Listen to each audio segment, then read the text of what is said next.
The December wind cut through Margaret's thin cream-colored dress as she sat at the bus stop, her worn backpack beside her. At 24, she looked older, weathered by months on the street after losing everything. Her blonde hair hung limp and her bare feet were numb against the cold pavement. She'd sold her last pair of shoes 3 days ago for food. Snow fell softly, blurring the evening lights into halos of gold and red. Margaret pulled her knees close, trying to preserve warmth. The bus shelter offered little protection. She watched other people hurry past, bundled in coats, rushing toward warm homes she could only imagine. A small figure appeared through the snowfall. A little girl, perhaps 4 years old, wore a burgundy dress under a gray knitted cap. She walked with the careful steps of a child, concentrating hard. In her mittened hands, she carried a paper bag. The girl stopped directly in front of Margaret, studying her with solemn brown eyes. "Are you cold?" the child asked, her voice clear in the winter stillness. Margaret tried to smile. "A little, sweetheart, but I'm okay." The girl looked down at Margaret's bare feet, then back at her face. Without a word, she extended the paper bag. "This is for you." Margaret's throat tightened. "Oh, honey, I can't take your food." "It's okay," the girl said simply. "Daddy bought me cookies, but you look hungry." Behind them, a man in a dark coat stood watching, snow gathering on his shoulders. He made no move to call the child back. Margaret accepted the bag with shaking hands. Inside were fresh cookies from a nearby bakery, still warm. The smell alone brought tears to her eyes. "Thank you," she whispered. The little girl tilted her head, considering Margaret with a wisdom beyond her years. Then she said something that would change everything. "You need a home, and I need a mommy." The words hung in the snowy air between them. Margaret looked up at the child, stunned. "What's your name, sweetheart?" "Lucy," the girl said. "My mommy went to heaven. Daddy says she's an angel now." "Are you an angel?" "No, baby. I'm just someone who made some mistakes." Lucy reached out and touched Margaret's cheek with surprising gentleness. "Daddy says everyone makes mistakes. That's why we need love." The man finally approached. He was perhaps 40, with kind eyes that held deep sadness. He knelt beside his daughter. "I'm sorry," he said to Margaret. "Lucy has a way of finding people who need help. I'm Daniel Hayes." Margaret started to apologize, to explain she didn't want to bother them, but Daniel held up his hand. "My daughter's right," he said quietly. "You need shelter and we have an extra room. My wife passed 6 months ago.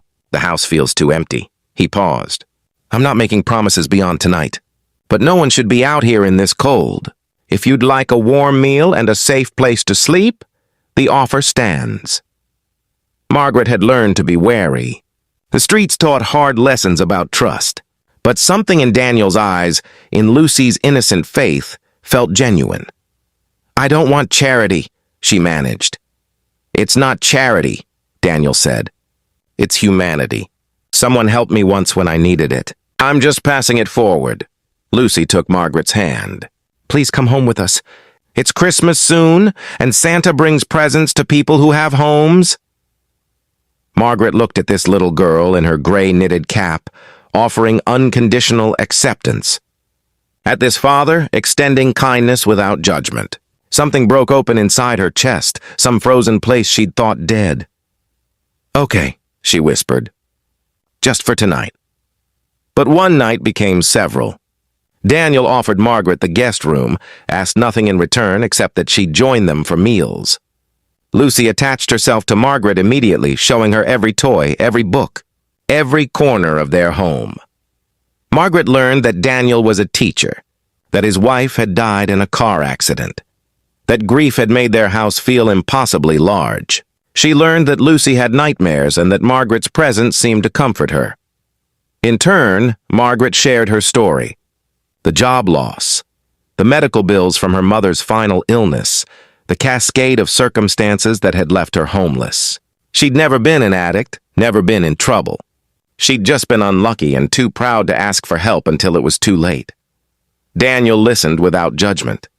"Life can break any of us," he said. What matters is whether someone's there to help us stand again. Over the following weeks, Margaret began to heal. Daniel helped her find work at a local library. Lucy insisted Margaret tuck her in each night, their bedtime ritual becoming sacred to both of them. One evening, 3 months later, Margaret found Daniel in the living room, looking at photos of his late wife. "She would have liked you," he said. Amanda always said kindness recognizes kindness. Margaret sat beside him. "Lucy offered me her cookies that night, but she gave me so much more. She gave me a reason to believe in goodness again." Daniel nodded. "She needed you too. Since you came, she started smiling again. Really smiling." Lucy appeared in her nightgown, her gray cap still on her head. She wore it constantly now, like armor against the world. "Are you staying forever?" she asked Margaret directly. Margaret looked at Daniel, who nodded slightly. "If you'll have me," Margaret said, "I'd like that very much." Lucy climbed into her lap. "Good, because you're my mommy now. I told Santa, and he said it was okay." Margaret held this precious child, this family that had found her in the snow. She thought about that winter night, how close she'd come to giving up entirely, how one small act of kindness had lit a candle in her darkness. Daniel reached over, and the three of them sat together, a family formed not by blood but by compassion, by the simple human need to belong and be loved. Outside, snow fell gently, but inside, everything was warm. Sometimes angels do come to us in our darkest moments. Sometimes they wear gray-knitted caps and carry cookies. And sometimes, when we're brave enough to accept their gifts, they save us. Not just from the cold outside, but from the cold within.